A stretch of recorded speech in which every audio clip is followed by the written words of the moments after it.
Again, let me establish why we are here today. As Nelson Mandela once said, health. Thank you so much. As Nelson Mandela once said, health is an essential part of the economic development of a society.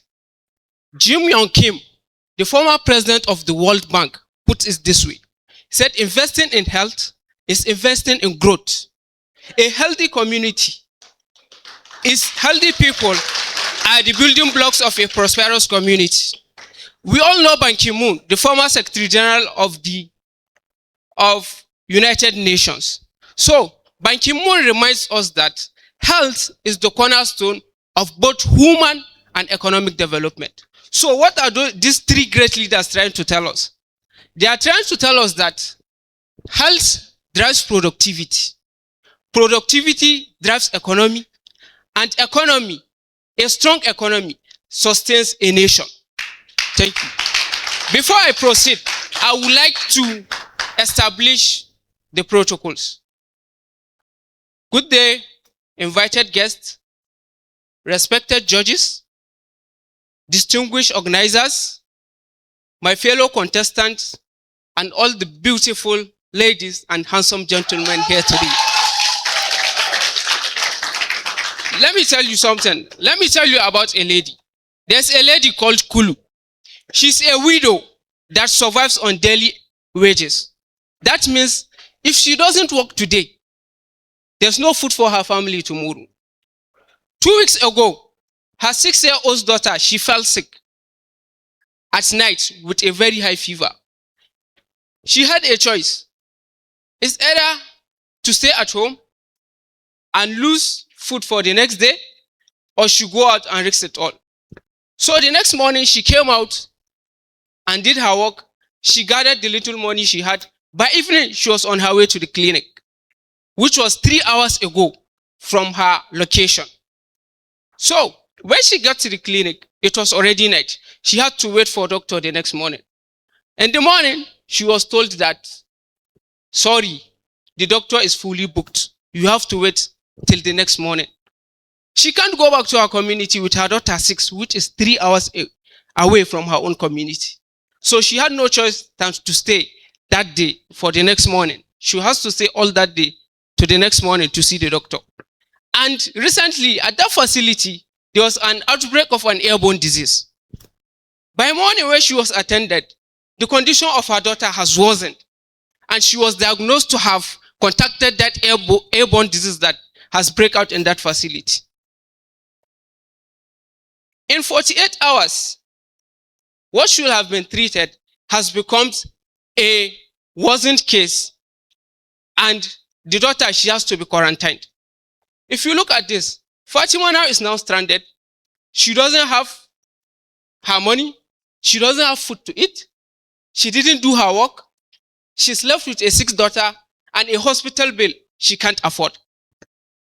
This is not just a health failure, it is also an economic failure due to these 4 barriers. Lack of accessibility, delayed waiting, delayed and failed appointment. We have nosocomial infections, and we also have lack of good health infrastructures. If to say she has an accessible clinic or other means, she could have gotten what she wants earlier. Her daughter could have been fine in just a minute or 30 minutes. Nosocomial infection, instead of her to get well in the hospital, she picked up a worse infection. And instead of her to get her own distance in just hours, she has to stay 2 days to get it. So ladies and gentlemen, with telemedicine, I have evolved with a solution to all this. Ladies and gentlemen, I introduce you to CareBridge app. So, this is CareBridge. You know, when we are talking about digital economy, digital data, cybersecurity is paramount, especially when we are talking about health. Your health details are something that is very private and in your life. So you have to keep them secret as possible. So when you come to my app, you have to create your account, log in with your password and your email.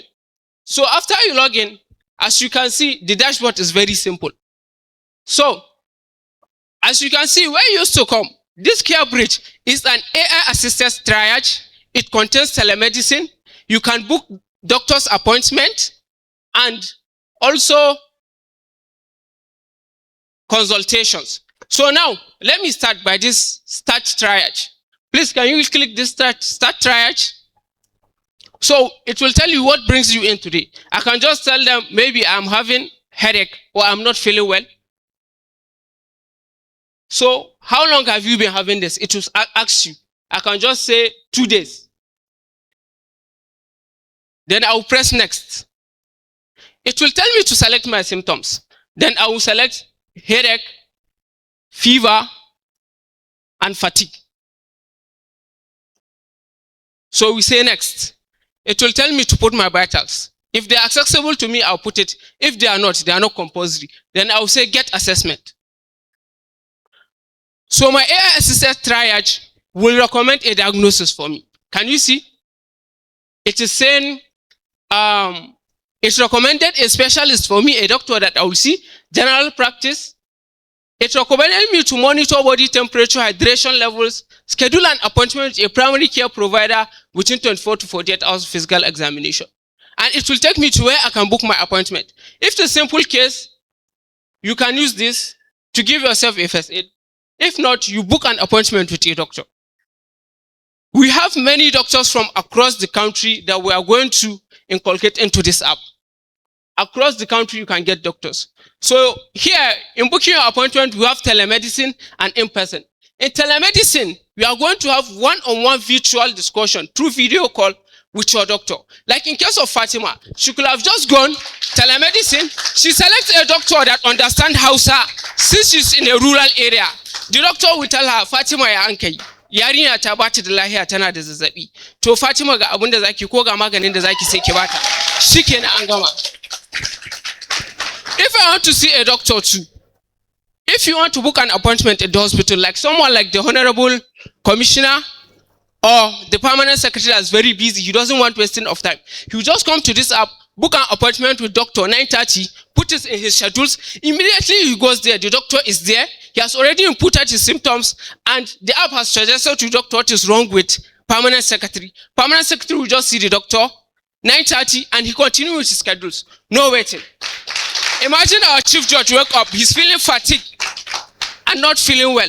He can just open our app, chat with the doctor virtually.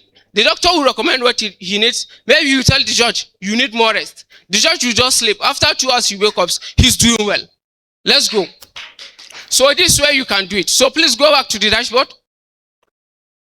There's also where you can put your records, your health records. If you have a record, you can input them so that wherever you go in the world, through our app, you can get your health records. If you want to find a particular doctor, a specialist, if you come here, we have gynecologists, we have dentists, we have ophthalmologists, we have internal medicine, we have urologists. All the doctors, we have them in this app. You can just book an appointment with them.